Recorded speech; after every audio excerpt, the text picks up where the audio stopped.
sebagaimana yang kita sampaikan bahwa bulan puasa sendiri atau bulan Ramadan sendiri ini termasuk bulan yang penuh dengan keistimewaan. Di antara keistimewaan bulan Ramadan, di mana Allah Ta'ala akan membuka pintu surga seluas-luasnya di bulan Ramadan. Bahkan Allah Subhanahu wa Ta'ala akan menghiasi surga itu seindah-indahnya setiap harinya. Itu satu keistimewaan hanya di bulan Ramadan. Dan juga di bulan Ramadan Allah akan menutup serapat-rapatnya, yaitu pintu neraka. Dan setan-setan pun akan dibelenggu. Maka memungkinkan di bulan suci Ramadan akan lebih mudah untuk melaksanakan amal-amal kebaikan. Punten jangan ditanya, Pak Ustadz, itu di bulan Ramadan pintu surga dibuka lebar, pintu neraka ditutup, setan dibelenggu, toh masih banyak orang maksiat. Yang namanya setan itu bukan hanya setan dalam bentuk jin, tapi ada setan dalam bentuk manusia. Manusia-manusia yang bersifat seperti setan. Dalam bahasa Arab dikatakan tasyaitona. Manusia-manusia yang sudah dirasuki oleh jiwa-jiwa setan. Maka walaupun pintu surga dibuka, pintu neraka ditutup, setan dalam jenis jin dibelenggu, lah setan manusia tidak dibelenggu. Iya, maka Ramadan pun juga masih keliaran. Maka itu naudzubillah. Tapi itu sedikit. Akan tetap berbeda antara bulan selain Ramadan dengan bulan Ramadan bagi orang beriman. Di bulan Ramadan akan lebih mudah, lebih ringan untuk melaksanakan amal-amal soleh. Itu satu keutamaan, satu keistimewaan, yaitu bulan suci Ramadan. Bahkan termasuk keutamaan bulan suci Ramadan, di bulan Ramadan ini semua amal-amal kebajikan, amal soleh itu akan ditingkatkan nilainya di hadapan Allah. Artinya kalau kita melaksanakan satu kewajiban, nanti pahalanya seperti melakukan 10 kewajiban. Jadi kalau kita biasa sholat berjamaah di masjid An-Nur di hari-hari biasa di selain Ramadan, itu ibaratnya satu kewajiban nilainya. Tapi nanti di bulan Ramadan, satu kita melaksanakan sholat jamaah di masjid, satu kewajiban, itu nilainya, pahalanya seperti melakukan 10 kali jamaah. Hanya biasanya kalau selain Ramadan bisa jamaah, untuk Ramadan nanti ya maka kita lihat seharusnya lebih semangat. Duhurnya, asarnya, maghribnya, isaknya, subuhnya jangan ketinggalan. Nanti dinilai 10 kali kewajiban itu. Maka yang biasa duhur alhamdulillah bisa jamaah, nanti Ramadan harus bisa jamaah. Asar bisa jamaah, nanti Ramadan harus bisa jamaah. Termasuk maghrib, punten enggak? Yang namanya maghrib ini termasuk kalau bisa diusahakan jamaah. Itu wajib. Kebanyakan di bulan Ramadan untuk sholat maghribnya karena mengutamakan buka di rumah, jamaah maghribnya sedikit. Sebenarnya kalau kita mau meniru sunnah Rasul, kalau toh kita ingin berbuka di rumah, maka disunahkan itu hanya satu kurma atau hanya jur'atal ma', hanya seteguk air putih, kemudian berangkat sholat jamaah maghrib. Nah, alhamdulillah apalagi di Masjid An-Nur ini sudah ada. Tahun-tahun kemarin sudah ada, tahun ini pun insya Allah ada. Kalau toh nggak ada pun, punten. Kalau toh nggak ada pun, masing-masing kita sudah bawa sendiri-sendiri. Itu dalam rangka apa? Supaya jamaah maghribnya tidak ketinggalan. Jangan mengutamakan perkara yang sunnah sampai meninggalkan yang wajib. Saya katakan perkara sunnah yang namanya berbuka puasa itu bersama keluarga itu dikatakan sunnah. Bahkan sebagian hanya mubah, ada yang tidak dianjurkan. hal yang seperti ini jangan sampai mengalahkan yaitu yang wajib, yaitu sholat jamaahnya. Maka kalau pengen sekali-kali lah supaya bisa buka dengan keluarga diajak jamaah, sip ya. diajak yaitu iftar jama'i di masjid, anak istri, Iya. ayo kita bareng-bareng sekali-kali buka bersama supaya sholat jamaah maghribnya tidak ketinggalan, semuanya diajak ke masjid. Maka satu, banyak keutamaan. Satu, bisa berbuka berjamaah bersama dengan keluarga. Yang kedua, bisa melangkah kaki ke masjid, ini pahala dan pahala. Bisa jamaah maghrib di masjid, bisa mensiarkan Islam dengan berbondong-bondong sholat jamaah. Itu syiar Islam, begitu banyak pahalanya. Tapi kalau kita bukanya di rumah, sholatnya juga di rumah, Nah itu masalah itu. nanti sedikit sekali pahala. Bahkan hal itu juga merupakan kekurangan. Iya. Maka saya anjurkan, setiap amal itu adalah akan dilipat gandakan pahalanya. Yang wajib 10 kali wajib 10 kalinya. Perkara yang sunnah kalau dilakukan nanti akan dinilai yaitu seperti yang wajib dan seterusnya. Nah itu termasuk keutamaan bulan Ramadan. Dan yang lebih utama puncaknya keutamaan Ramadan adalah diwajibkannya kita berpuasa. Jadi puasa di bulan Ramadan ini adalah satu keutamaan khusus yang ada di bulan Ramadan saja. Tidak ada di bulan-bulan yang lain. Maka hendaklah kita pun berusaha melaksanakan yaitu ibadah puasa. Dan kemudian siapa orang yang diwajibkan berpuasa di bulan suci Ramadan? Mangga kita lihat. Orang-orang yang diwajibkan berpuasa di bulan suci Ramadan, yang pertama adalah muslim. Mangga, kira-kira kita muslim tidak, Bu? Muslim atau muslimah? Kalau kita mengaku saya orang Islam, maka kita wajib berpuasa. Kalau tidak berpuasa, orang yang tidak berpuasa di bulan Ramadan itu kebanyakan orang kafir, orang yang tidak beriman, orang yang bukan Islam. Maka orang Islam itu wajib yaitu berpuasa. Maka alhamdulillah kita orang Islam. Tinggal buktikan bahwa kita orang Islam. Dengan apa kita buktikan kita adalah orang Islam? Yaitu adalah berpuasa nanti di bulan Ramadan. Itu pertama. Yang kedua, yang diwajibkan untuk berpuasa di bulan Ramadan, di samping dia Islam, maka dia harus balik. Sudah dewasa. Pak Ustadz, saya sudah tidak dewasa, sudah nenek-nenek. Yaitu yang namanya puasa dari balik sejak dia pertama kali mengalami kedewasaan. Kalau laki-laki mimpi, kalau ibu-ibu, perempuan, wanita mengalami kedatangan tamu, atau sebagian para ulama sebagaimana sahabat Umar bin Khattab, baik dia mimpi atau tidak kedatangan tamu, bagi laki-laki tidak mimpi, bagi wanita tidak kedatangan tamu. Kalau sudah berumur 14 tahun, maka itu umur balik.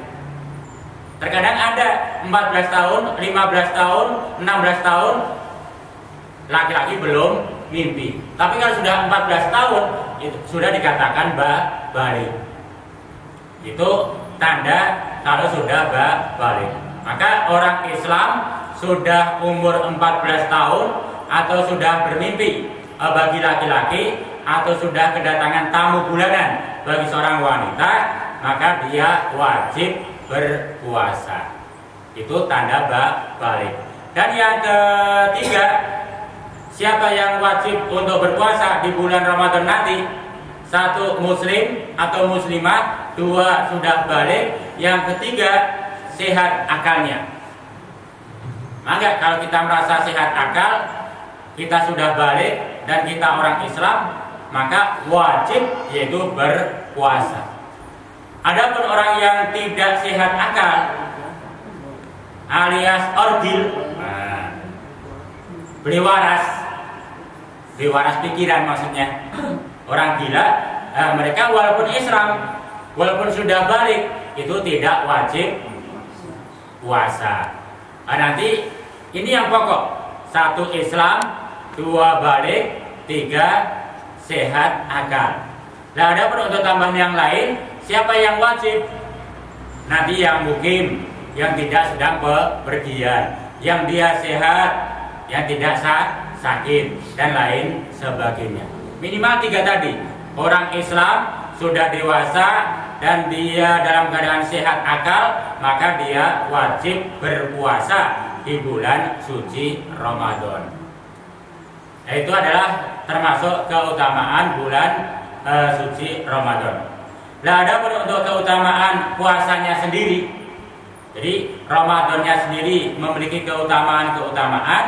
Nah, puasanya sendiri di mana itu diwajibkan di bulan suci Ramadan, itu pun juga ada keutamaan. Di antaranya bahwa puasa itu kalau dilakukan karena Allah, baik puasa wajib ataupun sunnah, sehari saja, maka akan menjauhkan dirinya dari siksa api neraka sab'ina kharifan, selama 70 musim. Subhanallah. Itu 1 hari. Puasa wajib atau puasa sunnah yang dia lakukan karena Allah Subhanahu wa Ta'ala, itu akan menjauhkan dirinya dari api neraka sejauh yaitu 70 musim. Kalau misalkan di Indonesia ada 2 musim, berarti 1 musim adalah 6 bulan. Kalau 70 musim berarti 35 tahun perjalanan.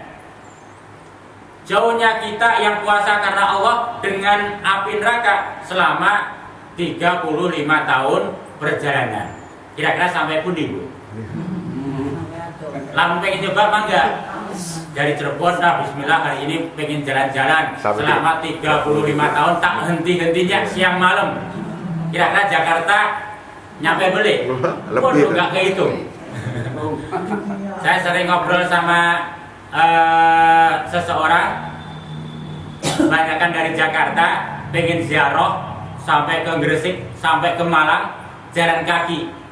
Saya tanya dari Jakarta sampai Cirebon berapa hari? Rata-rata 18 hari. Ada yang lebih cepat 2 pekan nyampe Cirebon. Jakarta, Cirebon. Nanti kalau sampai ke Gresik sana, itu saya tanya rata-rata hampir 2 bulan baru nyampe di sana. Tapi itu malamnya tidur, Bu. Tidur dulu ke masjid. Masalahnya masuk ke dalam, kalau di pinggir jalan mungkin ada. Dia melintas jalur utama. Ini 35 tahun kurang lebih, kali itu 2 musim. Perjalanan terus. Itu subhanallah, sampai mana? Itu jauhnya antara dirinya dengan api neraka. Jadi barang siapa yang puasa 1 hari karena Allah, maka dia akan dijauhkan dari api neraka sepanjang yaitu 70 musim. Di antara yang lain keutamaan puasa, bahwa puasa ini merupakan ibadah sirriyah, yaitu ibadah rahasia. Mungkin hari ini kalau ada yang puasa siapa, yang tidak puasa nggak tahu. Walaupun dilihat bibirnya, agak kering, berarti puasa. Ya belum tentu. Yang tahu persis puasa dan tidak, satu yang melakukan puasa sendiri, dan yang kedua Allah yang maha tahu. Mungkin hari ini kita puasa, apakah benar atau tidak, Allah yang maha tahu. Maka ibadah puasa ini ibadah yang sirriyah. Maka ibadah puasa pun termasuk ibadah yang dikhususkan untuk diri Allah Ta'ala. Sebagaimana Allah menyatakan, kullu amali ibni Adam lahu, semua amal manusia itu adalah milik manusia itu sendiri, illa as-saum, kecuali puasa. Semua amal ibadah yang dilakukan oleh manusia itu milik manusia, kecuali puasa. Artinya apa? Fa innahu li, Allah menyatakan, puasa itu adalah milikku. Walaupun yang melakukan adalah hamba manusia, tapi Allah nyatakan puasa hamba ini bukan milik hamba, tapi puasa itu adalah milikku, kata Allah. Wa ana ajzi bihi, dan akulah yang akan memberikan pahala kepadanya. Maka ini satu keutamaan, yaitu puasa. Puasa yang dilakukan oleh seorang hamba itu adalah pada dasarnya milik Allah Subhanahu wa ta'ala. Dan masih banyak keutamaan yang lain, di antaranya bahwa puasa baik itu sunnah ataupun wajib, apalagi bahwa puasa itu merupakan sunnatun, merupakan perisai minan nar, dari api neraka. Jadi orang yang berpuasa, maka puasa itu akan menjadi perisai, menjadi tameng dari sentuhan api neraka. Semakin banyak dia membuat tameng, membuat perisai dengan puasa, akan semakin banyak tameng yang menghalangi dia dari tersentuhnya api neraka. Dan juga dikatakan keutamaan puasa yang lain, bahwa puasa ini nanti akan menjadi asy-syafi'. Asy-syafi' itu adalah yang memberikan syafaat. Nanti di yaumul qiyamah, Al-Quran dan puasa yasfa'ani lil abdi. Jadi Al-Quran dan juga puasa nanti akan datang memberikan syafaat, akan memberikan pertolongan kepada seorang hamba. Tentunya bukan sembarang hamba. Hamba-hamba yang akan diberikan syafaat, pertolongan oleh Al-Quran adalah sahibul Quran, yang biasa bergaul dengan Al-Quran, baik itu membaca, mempelajari, memahami, sampai mengamalkan Al-Quran. Ustaz, saya belum sampai Al-Quran, baru Iqra. Apakah sudah masuk Sahibul Iqra? Tapi walaupun itu adalah hanya Iqra, Iqra masih jilid 1 baik. Jadi 1 saja masih halaman 1 sampai 10 masih susah. Gak apa-apa. Ini kan dalam rangka untuk bergaul dengan Al-Quran. Kalau Al-Qurannya adalah kita tuju, walaupun kita baru berjalan, itu sudah dianggap yaitu sahibul Quran. Jangan waduh, saya bukan saudaranya Al-Quran, bukan teman Al-Quran ini, masih temannya Iqra, bukan. Walaupun yang kita kaji adalah Iqra, sudah dianggap Al-Quran itu. Subhanallah. Maka ditingkatkan terus supaya pergaulan dengan Al-Quran semakin dekat. Semakin terus bergaul, semakin dekat, yaitu dengan Al-Quran. Maka untuk para ibu atau bapak-bapak, ya jangan bosan-bosan. Udah Iqra 1 saja udah nggak lulus, nggak jadi ke Jakarta. Jangan putus asa, udah. Dan masalah Jakartanya itu masalah hanya pelengkap kok. Yang penting nanti menjadi sahibul Quran lebih dari Jakarta sudah. Surga yang penuh dengan keutamaan, keindahan, lebih indah daripada Jakarta sudah. Kalau kita berjalan hanya ke Jakarta, satu capek, lelah, letih, haus, kehausan. Kalau nggak bawa bekal sendiri, ya kelaparan. Sampai sana kantuk-kantuk. Tapi kalau nanti betul-betul dicatat sebagai sahibul Quran, karena ikhlas, karena Allah Ta'ala, nanti di surga itu, waduh, lebih nikmat dari itu. Maka jangan berhenti, jangan putus asa. Yang terpenting bagaimana kita menjadi sahibul Quran, termasuk puasa. Maka nanti akan memberikan syafaat. Nah, ini tentang sedikit keutamaan daripada puasa. Mudah-mudahan kita ada semangat untuk menyambut Ramadan, melaksanakan puasa Ramadan. Maka sebelum masuk Ramadan, ini sering kita ulang sebagai persiapan jiwa kita. Maka di bulan Syaban ini, dan kita hendaklah hidup-hidup latihan untuk puasa. Hidup-hidup latihan puasa. Nah, tentang puasanya sendiri, ini kurang lebih 10 menit, nggak apa-apa. Tentang puasa sendiri, Nanti yang terpenting kita perhatikan untuk melaksanakan puasa wajib, yaitu puasa Ramadan, yaitu tentang niat. Jadi niat jangan sampai lupa, sebab niat ini merupakan rukunnya puasa. Jadi niat jangan lupa. Pertama, niat itu harus jazm, harus yakin betul. Maka nanti di awal-awal Ramadan jangan sampai ada keraguan. Besok Ramadan belum. Kalau untuk tahun ini sepertinya bisa jadi tiga kelompok nanti. Ada yang tanggal 27, ada yang tanggal 28, ada yang tanggal 29. Lah jadi bagaimana kita? Ambil yang kita yakin. Ambil yang kita yakin. Kalau kita mau mengikuti pemerintah ya tanggal 29. Itu sambil nanti nunggu keputusan. Hanya kalender pemerintah dan juga sinyal dari MUI kantor Depak itu tidak akan jauh dari kalender yang telah ada. Berarti kalau tanggal 27 yaitu Muhammadiyah. Kalau dari Almanah NU terutama itu perkiraan bisa tanggal 28. Maka mangga, gak usah bingung, dan yang mana nanti? Yang terpenting malamnya ada niat yang yakin betul. Jangan sampai ada keraguan.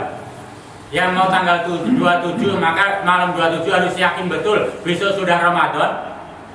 Kalau mau tanggal 28, malam 28 harus niat yakin betul. Jangan ragu-ragu, jangan bimbang besok Ramadan. Kalau mau tanggal 29, malam 29 harus yakin betul ada niat. Maka yang terpenting niat itu adalah harus jazm, harus yakin. Kalau misalkan malam harinya masih ragu-ragu, mau ikut 27, tapi kok betul enggak ya? Jangan-jangan tanggal 28. Kalau ada keraguan, lebih baik jangan puasa. Sebab puasa yang haram diantaranya adalah puasanya orang-orang yang syak, ragu-ragu. Itu haram hukumnya, nggak boleh. Di samping nanti ada puasa haram yang lain, yaitu di hari raya. Itu haram, nggak boleh. Maka kalau ada keraguan, itu lebih baik ditinggalkan. Oh Pak Ustaz, 1 bulan saya ragu terus, apa nggak usah puasa? Keterlaluan. Kalau 1 bulan kalau ragu terus ya keterlaluan. Artinya ragu-ragu itu biasanya dari awal gitu. Jadi puasa yang pertama kali itulah yang kebanyakan ragu-ragu. Dan yang terakhir biasanya sudah masuk Lebaran atau belum. Jadi yang pertama, yang terakhir itu biasa yang kebanyakan kita kaum muslimin ragu-ragu. Maka dalam hal ini untuk niat mantapkan, yakinkan, hilangkan keraguan untuk awal puasa atau akhir Ramadannya. Itu yang pertama. Dan yang kedua untuk niat di samping yakin betul harus ditakyin. Saya nggak akan jabarkan sebab di sini pun biasa diucapkan lafaz niat, walaupun hal itu tidak ada anjuran untuk melafazkan. Tapi kurang lebih isinya begitulah. Jadi niat insun puasa untuk besok hari di bulan Ramadan tahun ini, yaitu karena Allah Ta'ala. Itu sedikit sudah mewakili takyin. Yang namanya takyin itu dirinci, maksudnya disebutkan puasa apa, wajib atau sunnah. Nanti kalau wajib ini puasa wajib apa? Ramadan, bukan nadar. Kemudian tahun kapan? Ya tahun ini. Kalau mau ditakyin lebih rinci lagi, puasa hari keberapa? Oh. Itu kan terlalu panjang. Minimal ya tadi puasa wajib Ramadan tahun ini sudah cukup. Lillahi ta'ala, Allah Maha tahu. Yang sebetulnya yang terpenting niat itu apa yang ada dalam hati. Jadi tidak ada faedah kalau lisannya nawaitu summa ghadin tapi hatinya jalan-jalan ke mall. Oh, terkadang banter-banteran tapi hatinya nanti ke habis terawih ke mall mau beli lebaran apa. Jadi niat itu apa yang ada dalam hati. Walaupun ada sebagian mengatakan melafadzkan adalah bid'ah, ya mangga, tapi saya tidak menyatakan seperti itu, bahwa melafadzkan niat itu dibolehkan selagi untuk menarik, yaitu untuk memunculkan keyakinan dalam hatinya. Kemudian yang ketiga, niat puasa itu dilakukan di malam hari, itu puasa wajib. Maka sehabis maghrib sampai nanti subuh itu jangan lupa minimal sekali, yaitu untuk meniatkan puasa untuk hari esok setiap malam. Jangan sampai nanti niatnya setelah sholat subuh batal nanti, itu tidak boleh. Untuk puasa wajib niat itu di malam hari. Dan ada pun untuk sholat sunnah ya boleh, mau di tengah siang hari baru niat hari ini puasa boleh, kalau puasa sunnah. Selagi dari subuh sampai dia niat belum batal, belum makan, belum minum, habis bepergian sampai ke rumah, ini ada makan nggak? Ada minum? Nggak ada, habis semua. Wes niat puasa beda, boleh. Itu kalau puasa sunnah. Tapi kalau untuk puasa wajib, hal itu batal, tidak boleh. Jadi niat puasa wajib Ramadan itu harus dilakukan di malam hari. Maka kalau ikut tarawih minimal diingatkan dengan nawaitu itu. Oh iya, niat. Itu ada yang mengingatkan. Kemudian akan lebih baik niat itu dilakukan di setiap malam. Walaupun ada yang memberikan niat cukup sekali di awal. Jadi di awal malam pertama nanti berniat untuk 1 bulan penuh, boleh, ada sebagian. Tapi akan lebih utama niat itu per malam. Jadi kalau misalkan malam ini niat puasa Ramadan untuk hari esok, kemudian hari esok bepergian, batal. Yang batal hanya sehari itu. Yang batal hanya sehari itu. Tapi kalau niatnya nanti sekali di awal untuk 1 bulan, berarti ya batalnya 1 bulan nantinya. Oh iya, itu lebih berat. Maka lebih utama disunahkan bahwa untuk niat puasa hendaklah dilakukan di setiap malam. Kemudian rukun tentang puasa yang lain ada di samping niat, waktu. Jadi waktu ini bicara dari subuh sampai maghrib, ditarik ke saja. Kemudian yang terpenting lagi, rukun dari puasa di samping niat nanti ada waktu. Dan yang ketiga, memperhatikan atau menjauhkan diri dari segala yang membatalkan. Itu harus kita ketahui. Lah apa yang membatalkan? Ya makan, minum dengan sengaja batal. Atau makan, minum di siang hari. Walaupun ada menyatakan tidak sengaja, tapi setelah makan, malah keenakan makan terus, ya batal. Tapi kalau misalkan siang hari makan sampai minum, dia nggak ingat kalau dia puasa. Tahu-tahu ingat, puasa ini. Ya maka alhamdulillah. Hanya jangan sikap melupa-lupakan. Pura-pura lupa aja lah. Baru Allah Maha tahu ini betul-betul lupa atau pura-pura lupa, Allah Maha tahu gitu.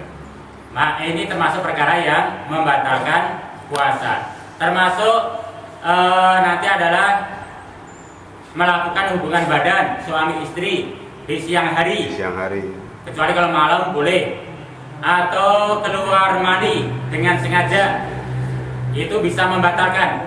Maka dimakruhkan bagi seorang laki-laki atau seorang suami atau seorang istri di siang hari puasa itu dekat-dekatan, bukan dilarang, bukan. Jadi boleh dekat-dekatan, hanya dikhawatirkan siang-siang dekat-dekatan, apalagi mesra-mesraan, nanti khawatir ke keluarga tahan. Gitu. Bukannya dilarang, hanya hukumnya makruh. Termasuk perkara yang membatalkan yang lain, yang tidak ada perbedaan pendapat adalah muntah dengan sengaja. Walaupun nanti ada yang lain, misalkan injeksi mengeluarkan darah, itu ada perselisihan pendapat. Dan kecuali untuk para ibu, para wanita, termasuk yang membatalkan puasa kalau keluar darah haid atau nifas. Maka kalau dalam 1 bulan, kalau masih aktif, kemudian ada berapa hari tidak puasa, wajar karena kedatangan tamu. Nah, ketika datang tamu bulanan haid atau nifas, apalagi itu diharamkan untuk berpuasa. Itu sedikit tentang pembatal puasa. Jadi niat, kemudian menjaga waktu dari subuh sampai maghrib, kemudian menahan diri dari perkara yang membatalkan, nah itu betul-betul harus kita perhatikan. Dan termasuk perkara-perkara sunnah, dan ini adalah penyempurna daripada ibadah puasa kita. Jadi supaya puasa Ramadannya sempurna, dan perkara sunnah ini jangan ditinggalkan. Yang pertama, sahur terutama sekali. Dan sahur itu yang terbaik adalah diakhirkan. Jam 4 lah. Jadi kalau misalkan sholat subuh jam 4, paling tidak sahurnya setengah jam sebelum subuh. Jadi agak diakhirkan. Jangan seperti kebanyakan kita kaum muslimin, sahurnya jam 1, tidur subuh bablas. Kalau di Solo ada satu tradisi, jam 2 sahur, nanti jalan-jalan anak-anak muda, subuhnya bablas. Jangan. Jadi kalau misalkan bisa bangun jam 1, jam 2, gunakan untuk sholat tahajud. Lu sudah tarawih, nggak apa-apa, tahajudnya saja yang genap, atau baca Al-Quran atau zikir. Nanti 30 menit sebelum subuh baru makan sahur. Kurang lebih 10 menit sebelum subuh sudah selesai makan. Jadi makan, minum sudah, kemudian niat bismillah berangkat ke masjid. Nggak usah nunggu panggilan. Iya. Jadi 10 menit sebelum dipanggil sudah selesai sahur, sudah berangkat ke masjid. Ketika muadzin sudah memandangkan adzan, masjid sudah penuh gitu loh. Nah, di sini juga alhamdulillah biasanya begitu. Muadzin adzan, sini sudah penuh dengan malaikat. Orangnya masih. Jadi sahur sahur ini perkara sunnah, walau bijura'ati ma'in, sekalipun hanya dengan seteguk air, ini diniatkan untuk sahur. Perbedaan antara orang Islam dengan orang Yahudi dalam puasa terkait dengan sahur, Yahudi itu tidak sahur. Oh, berarti Yahudi lebih bagus ya, setia, lebih kuat. Jelek gitu loh. Itu jelek. Orang Islam yang baik adalah untuk puasa, maka dia harus sahur. Kalau ada ya makanan kerasnya, ya nasi atau apa. Kalau nggak ada, minimal itu bismillah sahur dengan seteguk air. Dia niatkan untuk sahur. Ini adalah pembeda antara Islam dan Yahudi. Maka sahur, walaupun ini sunnah, maka ini akan menyempurnakan daripada puasa wajibnya. Termasuk perkara yang sunnah yang lain adalah mensegerakan berbuka. Jadi kalau ada Allah sudah wah langsung bismillah, disegerakan. Oh masih kuat nanti aja lah. Jangan. Maka akan lebih baik yaitu kalau bisa buka bersama. Misalkan masing-masing bawa sendiri ya bareng-bareng di masjid, ada tang Allah, yang adzan biar adzan, minum dulu, kita buka gitu, ya kita buka, itu lebih utama, artinya lebih terjaga, gitu. Lebih terjaga. Itu perkara-perkara sunnah, termasuk nanti sholat tarawih itu adalah sunnah, tapi untuk sholat tarawih dengan jamaah ini termasuk hukumnya sunnah. Kalau sholat tahajud di bulan selain Ramadan mau berjamaah itu hukumnya mubah.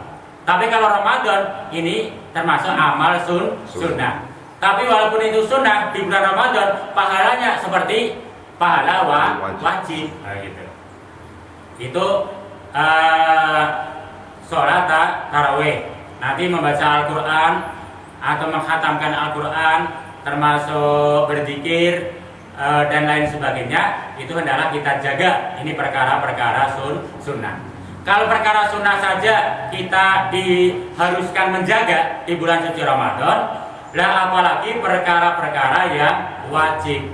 Terutama sekali adalah sholat. Jadi banyak kita kaum muslimin Ramadan puasa, tapi sholat wajibnya tidak dilakukan. Itu kesalahan.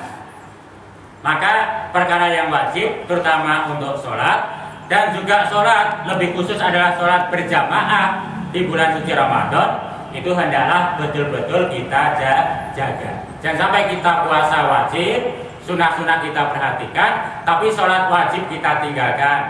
Atau ada yang sholat wajib tapi meninggalkan jamaah sholat wajibnya, maka hal itu akan mengurangi nilai ibadah puasa. Maka itulah yang bisa kita sampaikan untuk hari ini.